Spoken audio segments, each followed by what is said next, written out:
welcome to the Digital CxO podcast. I'm Amanda Razani, and with me today is Mike Vizard. How are you? I'm doing great. Always happy to be here with you because, digital transformation, it never ends. This is true. And with that, we're going to go into our first information here, which is that Atlassian has tapped into AI to automate software engineering workflows. And on top of that, we also see AWS adding generative AI tools as well to automate tasks. So what are your thoughts about this?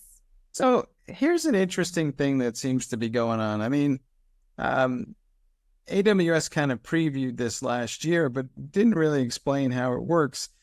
And Atlassian is down the same path, and I suspect so is Microsoft and a few other folks. And they're taking the knowledge graphs that they each have created, and those knowledge graphs kind of enable you to establish the relationships between various data sources that might exist in your organization.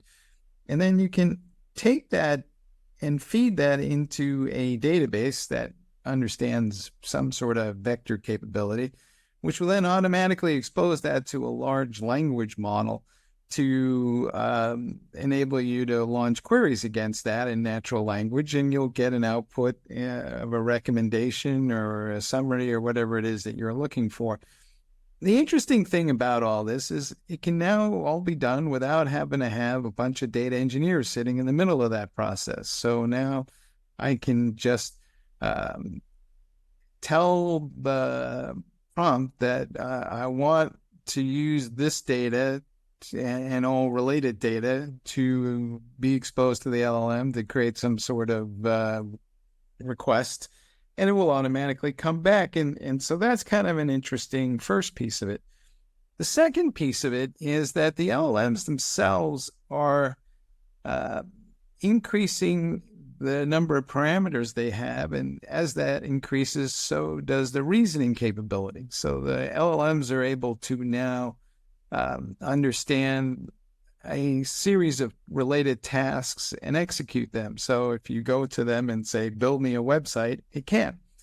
And so this is kind of going to radically accelerate what we think about digital transformation here, because a lot of folks were under the impression that in order to expose the relevant data to the LLM, I would have to go master all of these so-called RAG techniques and search engine techniques myself. And apparently that's not going to be the case. And that will enable subject matter experts to automate all kinds of things without necessarily having to even get a lot of developers involved. So we're kind of on the cusp of a new era of digital transformation here. I think it will be unleashed in ways that a lot of folks aren't planning on, and frankly, might need some governance, but it's going to be interesting times. Yeah, definitely. It's opening doors to a lot more people able to use these different software programs without having to have as many skills. And I think it's also going to, where it may eliminate some of those jobs, they'll just be overseeing to make sure it comes out accurately and managing it. So I think we'll see a shift in jobs, but not necessarily will they be without jobs. Yeah, and there'll still be a small tendency for the LLM to hallucinate, but it will get smaller over time. I think the biggest problem with the LLMs is when they're fibbing, they fib convincingly, so people believe it, and it's hard to pick up on those little anomalies. But the LLMs themselves are going to be trained on a narrow range of data, and they'll be smaller. And as a result, it won't need petabytes to kind of implement this stuff. I can run them in terabytes at the edge or wherever they're needed, and it will just significantly transform the way we think about managing these business processes. So I think every digital CxO out there needs to really wrap their heads around how all this stuff works. I mean, to your point, they will need to be supervised. There will be governance requirements, but the days when we had so many people doing so many manual tasks that it took, 3 months for a project to get launched, never mind completed, I think that's coming to an end. Most definitely. Next, we talk about cost control. This is, of course, a big concern of business leaders, how much it's going to cost. So we have a great article up on Digital CxO if you want to read more. but it's about managing costs when you're executing customer-centric digital transformations. And, customers are expecting more. Their expectations are much higher now. And so business leaders need to consider hard and soft costs, it says. And when they're designing the customer-centric programs, they need to improve the cultural readiness within companies, because that appears to be low at the moment. Yeah, I think the first phase of digital transformation was all about the customer experience, and let's make sure that that is awesome, because customers will simply buy more if they're happier, right? It's not rocket science in that regard. But in the last 6 to 9 months, there's been a lot more pressure on digital CxOs to implement cost controls. I mean, theoretically, I can provide the greatest digital experience at any cost. I think the art of the thing is, can I do it in a way that doesn't break the bank? And that is more challenging than it looks, because there are so many things going on in the back end services that drive the digital experience on the front end that no one really has a good handle on what the cost of delivery for those things are. We see organizations trying to figure out how to understand what their cloud consumption rates are, because nobody knows how many workloads are running and what's driving what. And then a bill shows up at the end of the month, and the CFO gets that and yells at the CIO, and the CIO goes running to the chief digital officer and goes, "What are you guys doing? This is crazy."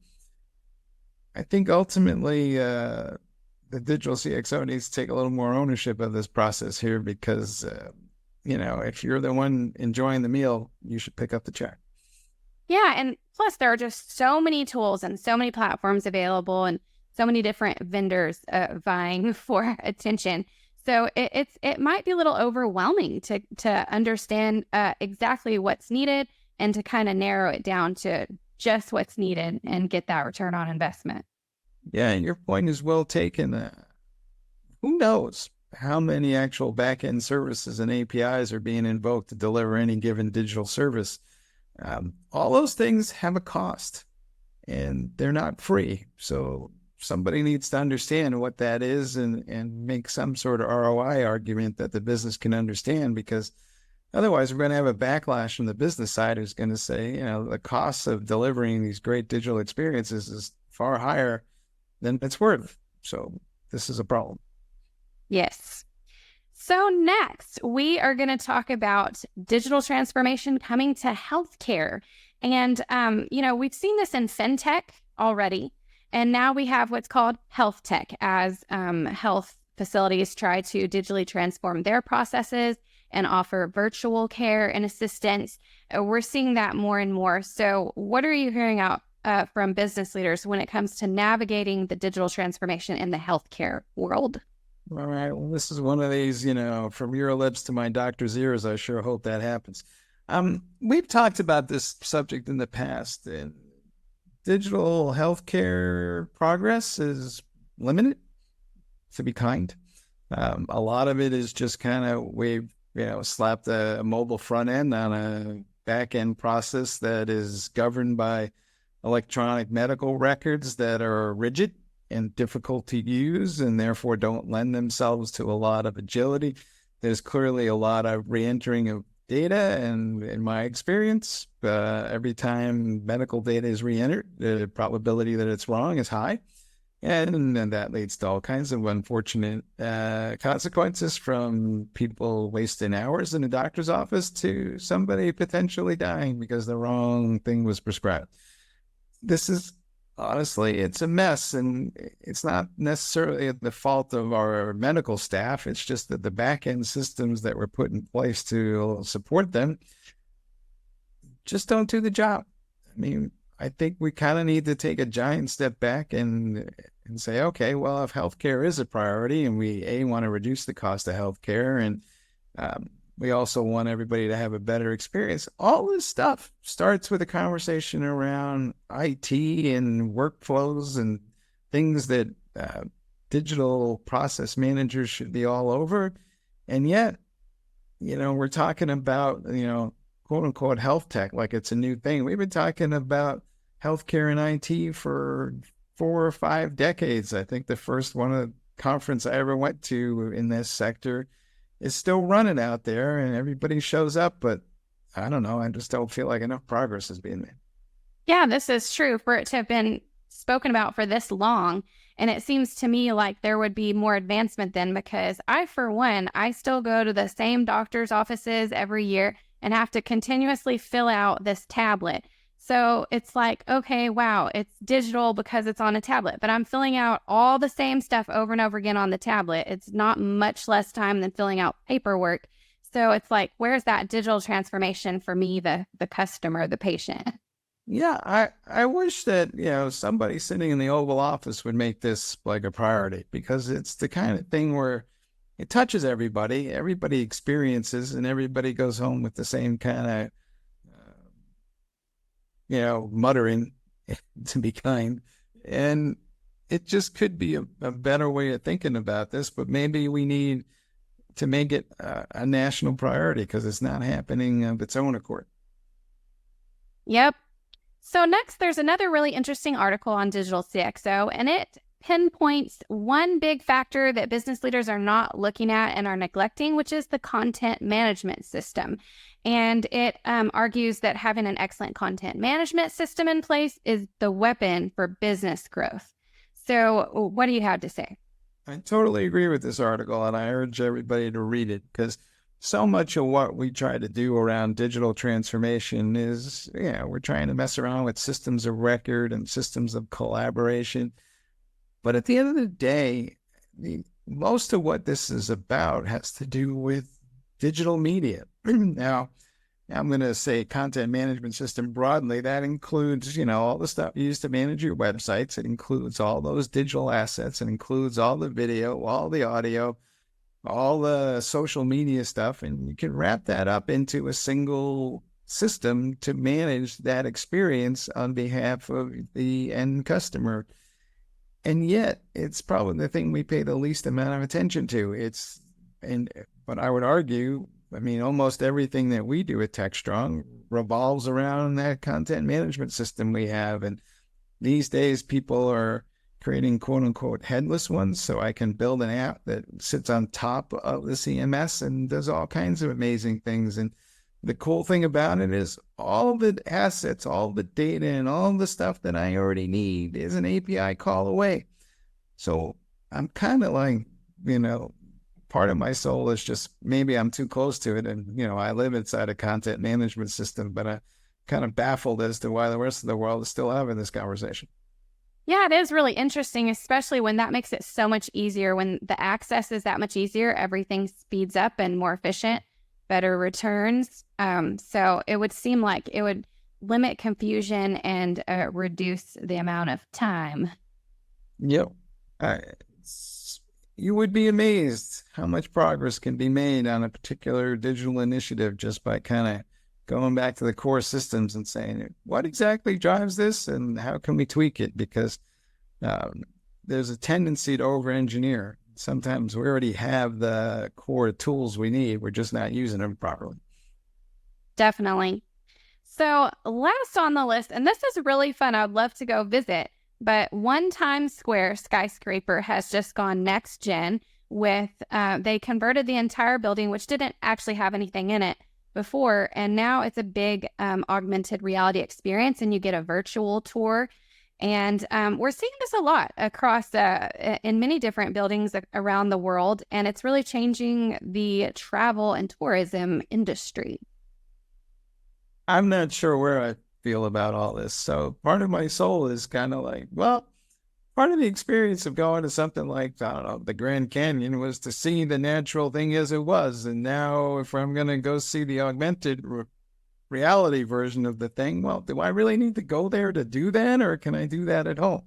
So I'm just kind of like, what exactly am I going to go experience here that's different? And I get that it's a work in progress, but part of my, and maybe I'm just being a little old school here, I'm just kind of like, wait, wasn't there joy in actually going there, experience the thing as it actually is versus augmenting it? Other folks may have a better idea than I do, and I'll be open to be a little more convinced, but my initial reaction is a little skeptical. So when I travel places and I see these really fun virtual reality, augmented reality buildings, I tend to jump right in and do them multiple times and enjoy them. But I get what you're saying. I think where it comes in handy is for people who aren't able to travel. Say maybe it's going to be a while before you can travel overseas, or maybe that's not something you plan on ever being able to do. So then, or maybe you have a disability or something that prevents you. So now you can use virtual reality to travel and feel like you're there and learn about and see all these different landmarks and historical, monuments and different things that you want to see that you might not ever be able to see. So I think that's where it's useful.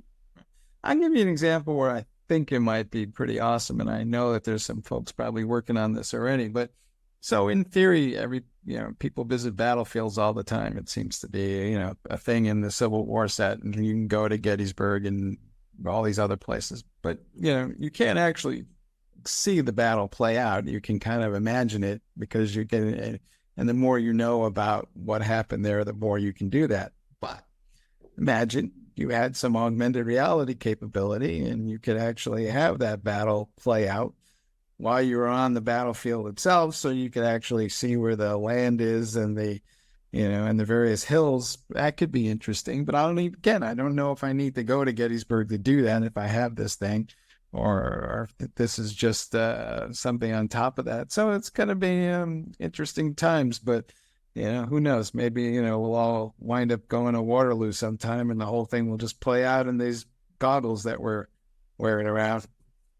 I like that idea. That's really neat. I could see that being used in like field trips. And I could also see the virtual reality aspect being used in classrooms for learning about geography and things like that. Are they teaching geography still? I hope so. I certainly hope so. Well, that brings us to the end of our list today. Did you have any final thoughts, Mike? I think we're on the cusp of some really exciting stuff. If you kind of look at the things we've talked about in the last few episodes, we have AI and humanoid robots and AR and all kinds of advancements coming down the pike, and the pace of which is faster than ever. So, I think there's a tendency to, when you get into digital transformation and you get into the weeds, you get lost, but remember the joy. And the joy of this thing is to, transform businesses and solve problems and do things in ways that were never imagined. So I feel like right now, maybe the biggest, scarcest commodity that we have is a lack of imagination. Absolutely. I mean, I can't wait to see what's next with all this amazing technology that's out there.